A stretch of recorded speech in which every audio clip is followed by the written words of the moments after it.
Good afternoon again. We're delighted to have David Shearer with us in his first appearance here as the Special Representative of the Secretary General for South Sudan. David, welcome, and you have the floor. Thank you, Stefan. Thank you very much. I spoke to some of you yesterday after the council briefing I made. Perhaps just a couple of small, short comments before we take some questions. Obviously, we are very concerned about the situation in South Sudan. The conflict has widened rather than contracted over the past few weeks. The famine in South Sudan, unlike that of other countries in the region, is a function of the conflict. When people in a place like South Sudan, in a semi-subsistence society, lose the access to their means of livelihood, they become very vulnerable, and it's those people that we're trying to reach. I want to particularly highlight the work of the humanitarian organisations, both the UN and the NGOs, who are doing extraordinarily brave work to reach those people at great risk. We've had 10 deaths in the last month in South Sudan as a result of that. Right now, in terms of the conflict, as we speak, there is an ongoing operation by the SPLA on the western side of the Nile in former Upper Nile state towards the town of Kadok. They are on the edge of Kadok. Kadok is a town where people fled to about 6 weeks ago when the town of Wau Shuluk, this is a Shuluk ethnic group area, people fled to Kadok from Wau Shuluk when Wau Shuluk was taken by the SPLA. So there's around about 50,000 people in Kadok, and people who have been displaced there as well, who are on the road to Abarak and possibly to the Sudanese border. Unfortunately, many of the organisations in Kadok have left there because of the impending conflict. Certainly ICRC has had to move out of the hospital, and several other organisations have moved out. Some of them have gone to Abarak to try and to provide some support there. We have approached the government on this and told them of our concerns. Just lastly, what we have focused on in the mission is trying to push more strongly for more robust patrolling, and we've had some good success along those lines. We've been able to access areas where we haven't been able to get to before. Where we are stopped at checkpoints, it's now becoming pretty much commonplace that our patrols will sleep at the checkpoints and continue to persist to get to the areas that we want to do that.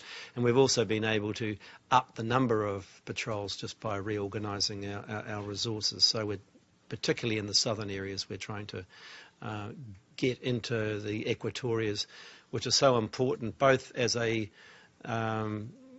area where food production is important for the rest of South Sudan, but also because it's the main supply route from Uganda and Kenya to Juba and the rest of South Sudan as well. So those are perhaps two highlights that I just wanted to mention in terms of what is happening now, but I'm very happy to take questions. Thanks, David. Edie? Thank you, Mr. Shearer. On behalf of the United Nations Correspondents Association, thank you very much for doing this briefing. You said in your report that neither side showed any interest at all in going back to the 2015 peace agreement. The United States has been pushing for an arms embargo and new sanctions. Russia and China are opposed. What actually could make a difference, in your view, in trying to end this conflict? I do think that unity in the Council is very important, and I made that point yesterday in my briefing to the Council.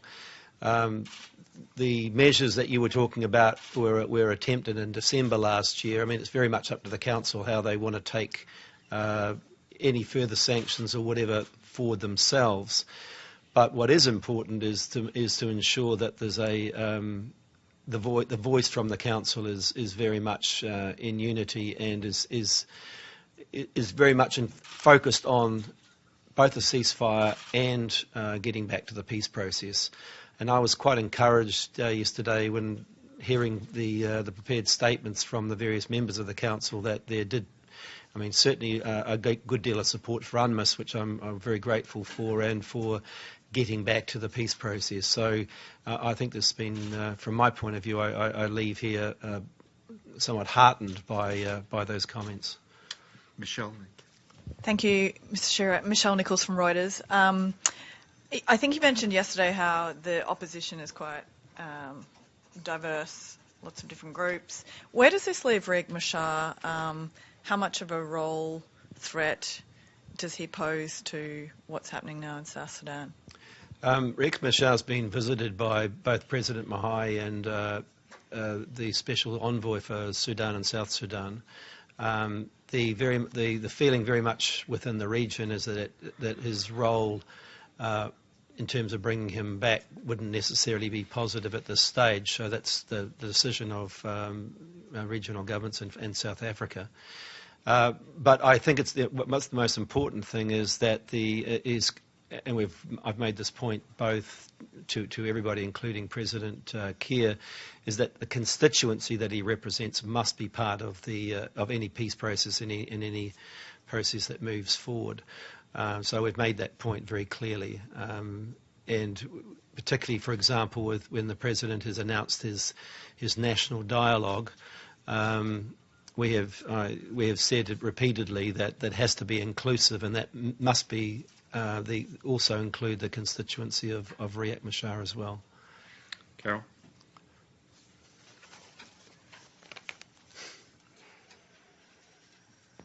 Mr. Shearer, I'm Carol Landry with AFP, Agence France Presse. I wanted to ask you about a few facts and figures about the famine. When it was declared in February, we were told that 100,000 people were at risk and potentially 1 million more. Do you know how many people have died from starvation in the last months? And also, just generally, the death toll from the conflict. Do you have any facts and figures in your mind? There was an interesting article from the Council on Foreign Relations this week where they talked about this rapid depopulation, which was nearly unprecedented in the world in South Sudan. The combination of people dying of starvation and people fleeing the conflict or just dying in the conflict. So I was wondering do you have some facts and figures on all of that? Well, first of all, on the 100,000, that was the figure that the IPC, the joint declaration of famine by the World Food Programme, UNICEF and FAO made. And that was in the unity state, and that was imminent because these are the people who have been most displaced and most impacted. The way it works and the way that things have evolved in South Sudan is that the rainy season's coming very soon. That will enable people to start planting if they are in their homes and able to start planting. It will take at least another 3 months before they're able to harvest and then therefore have the ability to have the use of that food. But the critical time is between now and sort of August, September, and in the north, which is slightly delayed because the rainy season goes from south to north, probably about October and in the upper northern Baragazal. The simple answer to how many people have died, no, we don't know. It is just getting food into those areas is tough enough. To try and understand the death toll and I wouldn't even want to try and estimate. It's something that we may find out after rather than now. What we do know is from the measurements that the WFP and UNICEF have done, largely on the basis of surveys in towns and villages of children, their upper arm circumference. I'm sure you're aware of the MUAC system, and based on that. Some of the severe malnutrition is in the order of 35% plus in some of those areas. Now that is critical. That would suggest that some people are not going to make it as a result of that. So which has accelerated our attempts to try and to get food into those critical areas. In terms of the depopulation that you were talking about, it is extremely rapid. We are looking in the order of 60,000 people per month in the first 3 months of this year leaving the country. So at the current rate, by the end of this year, if it continues as it is, before the end of the year, we'll have more than 2 million people who will be refugees. To give you an indication, in Torit, which is a small, used to be a reasonably prosperous town in the eastern Equatorian region where I was a couple of weeks ago. I sat down with religious leaders there, the Catholic Church, the Episcopalian Church, the Presbyterians, the Islamic leader there. I mean, one incredibly positive thing about South Sudan, as an aside, is that the religious leaders, both Muslim and Christian, work very, very closely together. But they were sitting there. I said to them, what numbers of people have left Torit? And then they said, well, we don't know. And I said, well, look, would it be 50%? And they said, oh, no, it wouldn't be 50%. And I thought, well, obviously that's good, because it would be way more. It would be 75%. So 3/4 of a town of Torit, which is a critical town in the eastern Equatorias, gives you an example or an indication of the measure of that outflow. And I just want to stress the importance of the outflow from the Equatorias, because the Equatorias have always been seen as the breadbasket of South Sudan, where you can get 2 crops a year. And FAO estimates that about 100,000 tonnes are no longer going to be able to get into the economy of South Sudan. That means that that balance has to be made up by food aid if we're going to try and feed those people. Of locally produced, a lot of that area is sorghum in that area, some wheat. There's a variety of crops in the south, but and just to stress with regard to what's happening in Kadok at the moment, that's close to the Sudanese border, and there are increasing numbers of people going and crossing the border into Sudan as well. So, and I just acknowledge our gratitude to Sudan for opening up corridors from Sudan down into the northern part of South Sudan, because that's been we've had one convoy come down through that down to Bentiu in the last week or so, and that's very welcome that we've got another corridor coming from the north rather than having to depend on the southern route. Maggie? I wouldn't want to give you a figure either. I'm sorry. Tens of thousands, 100,000? I'd rather not put a number on it. Maggie? Mr. Shearer, yes. Margaret Bashir from Voice of America. On the deaths of the aid workers, specifically that group last month that were killed going from Juba to Pibor, I yes. believe it was, are there investigations going on into who killed them? Is UNMISS doing them? Is it up to the government of South Sudan to do them? Who's responsible for investigating the deaths of all the aid workers, and what's being done about it? We visited the site. We've spoken to a number of people. That's UNMISS and other UN organisations in terms of trying to establish who was responsible and what the motive was, because even the motive is unclear. These four of them were Kenyans, for example.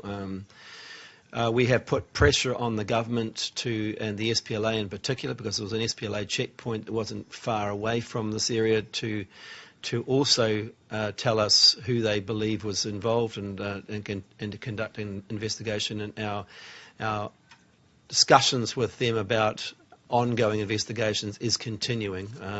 As yet, we have not had any definitive word about who is responsible and why. To be honest, it's really unclear. There has been conflict in that area between Dinka youth and Merle youth, the Merle ethnic group. something that we've actually been involved in quite closely in trying to bring about reconciliation between the two sides, and that I know there's been tensions there. Whether that's part of it, I don't know, but it does seem to be. It's very mysterious because these people were taken out effectively and executed. There wasn't like a car bomb or something like that. They were shot. So it's very unclear about why they would want to do that to a group of people who are there ostensibly to help all people without fear or favour. I mean, and I don't think there was no inference that we have heard of anything that the organisation itself was involved with either. So we're waiting on the results of what the SPLA will come up with, and we're putting pressure on them to make sure that we do get some answers. Matthew? Sure, thanks a lot. Matthew Lee, Inner City Press, on behalf of the Free UN Coalition for Access. Thanks a lot for doing this sit-down briefing. I wanted to ask you about something in terms of the camps, and then something about weapons.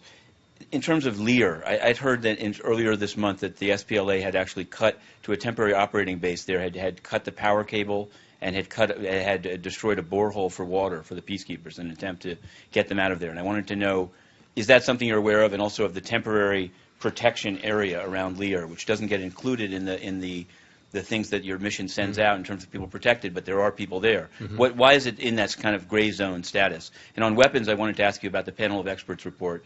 It says, in terms of foreign weapons supply, it says in paragraph 115, the role of Egypt in the conflict in South Sudan, in particular the provision of weapons to the leadership in Juba, is a frequent source of tension in the region. And it talks about ammunition, it talks about jets being flown in from Ukraine. And I'm just wondering, since you've been there, and these are both, as you know, members of the Security Council, this is what the panel of experts said. What's your experience with this, and what do you view as your role in terms of trying to speak, particularly to members of the Security Council, about the provision of jets and ammunition to the SPLA? Just on the first point about Lear, there is no power as such, and reticulated power in South Sudan. So any power that our temporary operating base has there, run by Ghanaians, is within their own base. So there's no question that they would cut their own power off, or anybody else would. Right outside the base is a borehole. I don't know anything about it being. I mean, the last time I was there, it was operating and people were able to get to the water. We are providing, just in terms of, there's about 1,600 people there from memory. What we're trying not to do, because it's a temporary operating base, is create a protection of civilian site there, because it's a temporary operating base.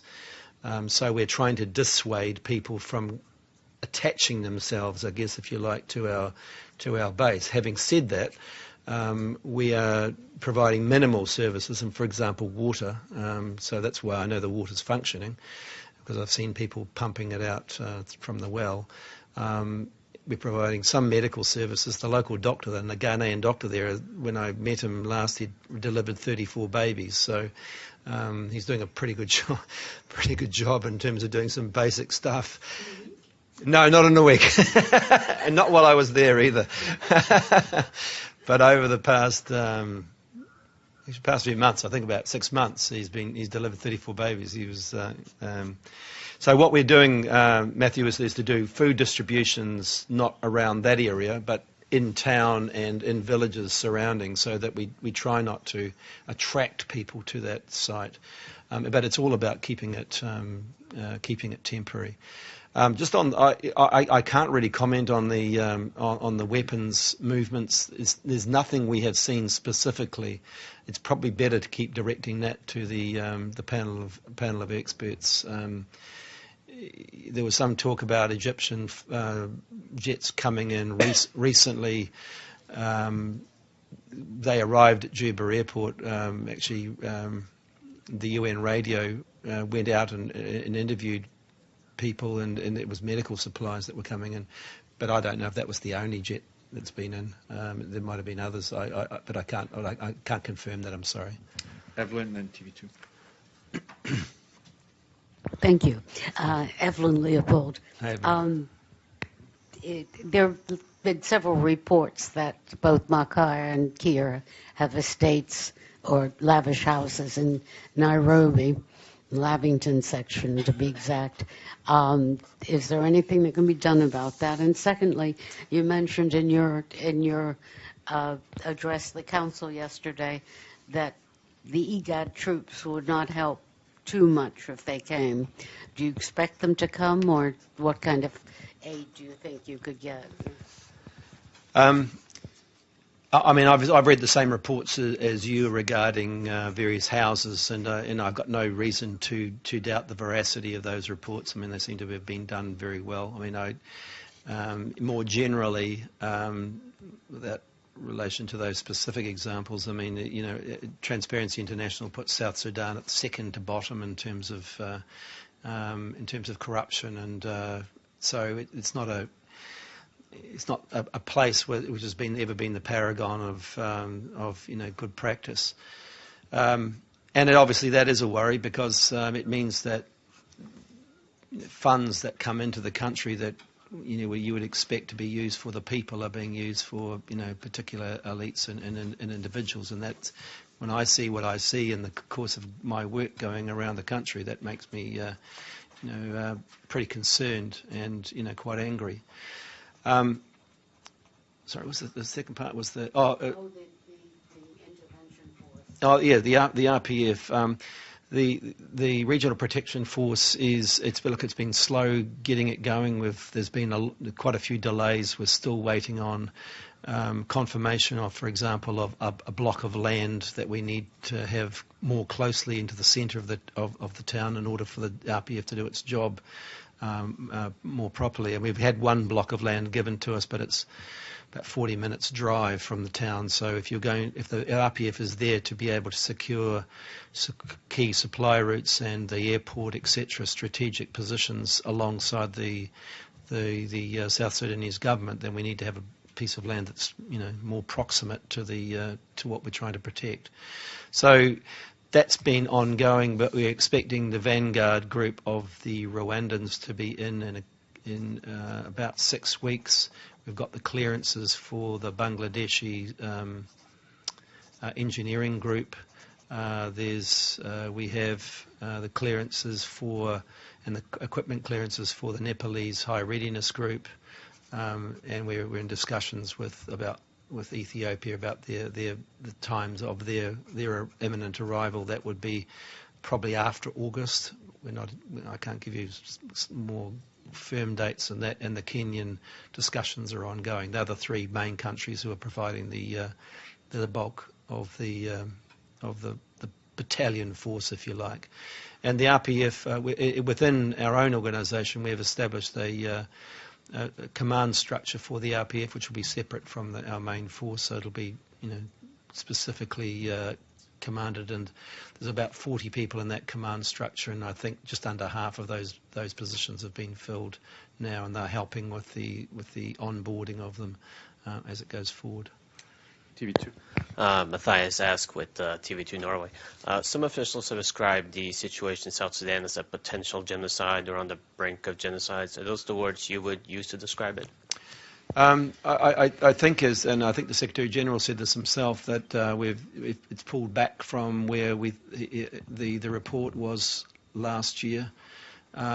However, I am very much cognizant of what Adama Dieng said about genocide doesn't have to be an event, it can be a process. And so what we're doing is very, very closely monitoring what's happening on the ground. There are certainly atrocities that are being committed that have an ethnic flavour to them, but not at the level where you would say that one particular group is being specifically, you know, sought out in an organised and systematic way. However, I think that the fact that report came out just before Christmas was an opposite in the sense that it allowed attention to be focused on that issue, and it also, you know, in a sense, alerted the government to the fact that the world was watching, and I think that was a useful thing for us to have done. Joe, Sean, and then Dulcie. Joseph Klein, Canada Free Press. You mentioned earlier cooperation between the Christian and Muslim population in South Sudan. I'd like you to expand on that and give some examples. And is it fair then to infer from what you said that, unlike in other situations, at least in South Sudan, the conflict is primarily or almost maybe exclusively ethnic tribal based, not religious sectarian based? And in terms of just percentages, do you have an estimate of the percentage of Muslims versus Christians living in South Sudan? Thank you. They have a very, I'd say, very mature sort of way of looking at. They just simply respect each other's religions. It just works like that, and it's very encouraging for someone like myself to, when people come into a meeting, as I was talking about this meeting in Tarit, it was the Catholic head of the Catholic Church there, the Presbyterians, the Muslim cleric, and somebody else. It was almost like it was just they completely accept each other in that regard. So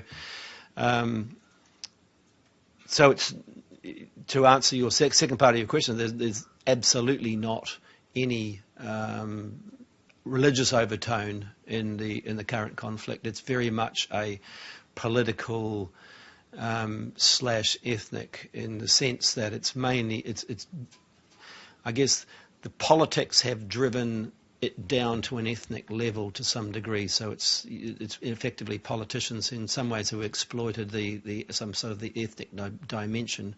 It's not ethnic per se, but it's the politics that have essentially stirred that up. So groups would be, people would be known as being the minister of so and so, and then you would find out that he was a Nuer or a whatever. That would be part of the. I've got a very good my sort of left hand or right hand person in Juba is a Kenyan, and he made the observation to me that in Kenya people think of, he says, I think of myself as a Kenyan and I think of my tribe very much as secondary. In South Sudan, he said, people think of themselves as the tribe, and then they think of themselves as South Sudanese. The whole notion of a sense of nationhood is yet to develop, and perhaps you can accept that because it's only a country that's 6 years old, but nevertheless it's got some way to go to be able to build that sense of nationhood, which I think is so important. Sean? Thank you for that. But I don't know, do you have any estimates, just in proportion-wise, between the Muslim and Christian population? It's overwhelming. It's overwhelmingly Christian. It's something like 80% Christian or something. You probably can Google or Wikipedia this quicker than I can, and probably more accurately than I can give you. And I suspect in Juba somebody mentioned that they thought it was 15 or 20% Muslim or something in the order of that. But please check it out for yourself rather than quote me and say Shearer got it wrong. Shauna? Hi, my name is Shauna McGee from Kyoto News. I just had a two-part question, if I may. The first part is in regards to comments you made yesterday in the Council about Juba not being South Sudan. I think I understand that there are different issues across the country, but could you elaborate a little bit and paint a picture of what people are facing in Juba today? And secondly, on the phasing out of Japanese SDF forces, they'll be out by the end of May. Are there any particular concerns you have? And do you know, is there replacements in mind, or could you update us on that? Thank you. Okay, thanks. My point about South Sudan not being Juba is there's a lot of focus on Juba and the government there, and it's when you go out of the country, and I gave the example of how long it takes to get from Juba to Bentiu. It's 600 miles and it takes 2.5 weeks. This is a country the size of France, which has 220 kilometres of tarmac road. And it's just worth pointing out, just as I say that we have currently 5 engineering groups who are doing horizontal engineering, that sort of terminology, which means roads, basically,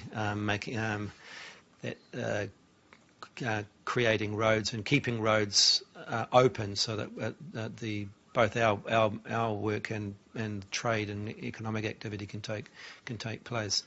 But I mean, just to give you an example, if you go to Rumbek, our office on the ground there is dealing with various Dinka tribes that were having issues over cattle and access to waterways, and we've done some work on reconciliation there. Go to Wau, it's Dinka and Luo and Fertit tribes that are Fertit and Luo in particular are agriculturalists, and the Dinka are more cattle orientated, and there's tensions there. Go to Benchu, it's a much more difficult, more fractured situation, but it's almost all Nua. It's Nua who are backing Riek Machar and Nua who are backing Taban Deng.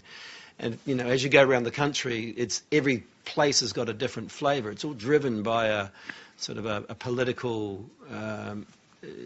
The overall political national agendas, but it plays out very differently at a local level. And we have been really successful in doing some great reconciliation work on the ground. You never get any credit for that, and I didn't actually realise it was going on myself, which is our problem, until I actually went there. A journalist, and I won't mention who it was, came in and I said, you should do a story on some of this reconciliation. And they said, yeah, it's one of those stories where, UN could have or might have been able to save dozens of lives versus hundreds of lives have been lost. The second one will always win over the first one, unfortunately. I guess you guys don't, the story better than I do. What might have happened isn't such a great story. The Japanese. Japanese, yeah, thank you. Japan have done a really excellent job inside of Juba with their engineering work. They've been there for 5 years. They've decided to withdraw. I've just spoken to the Japanese representative here, and we had meetings with various Japanese envoys that came into the country. They are leaving the bulk of their equipment behind, which is great, and we are talking to a couple of other countries about coming in and picking up that equipment and carrying on the work. So it's going to be pretty seamless, I hope, and there'll be a move from Japanese staffing to others who will do the same work with the equipment. So we're very grateful for the Japanese, and I've said that on a number of occasions, but they really were outstanding in terms of the work they did, and after 5 years they decided it was their time to go. And I think it was the longest time they ever had an engineering group anywhere in the world on the ground. So we're pleased it was South Sudan. Look, I don't know if this has been officially announced yet, so I'm not quite sure. I should probably shut up. He's trying. That's my job. Yeah, that's his job. I don't want to give you. Dulcie, yeah, that'll be the hi, last one. I'm Dulcie Leinbach from Paz Blue. I was wondering who is providing the most food aid internationally? Is it WFP?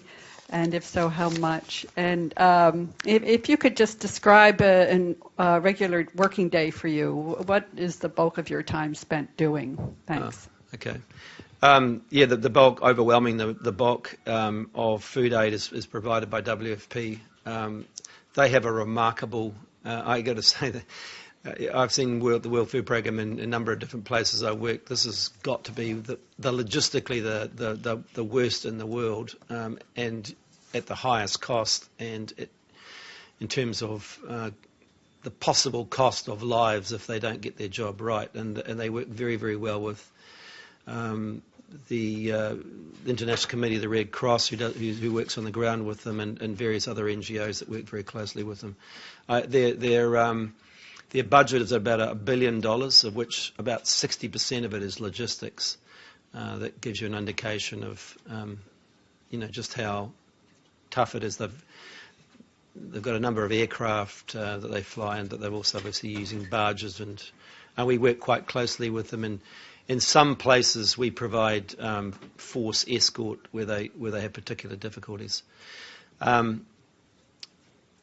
I don't know if there's a normal day for me. And what I have been doing, I will say, is every week I've been in location. I've travelled to a different part of the country. I've made it a policy to spend at least a night, 2 days in a different location every week.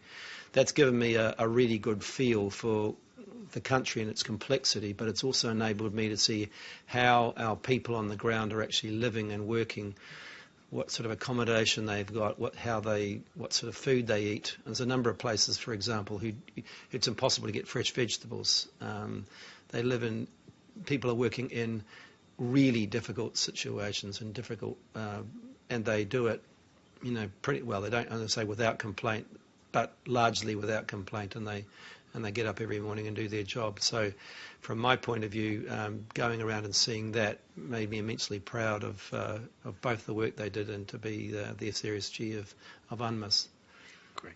Thank you very much, David. Thank you. Cheers.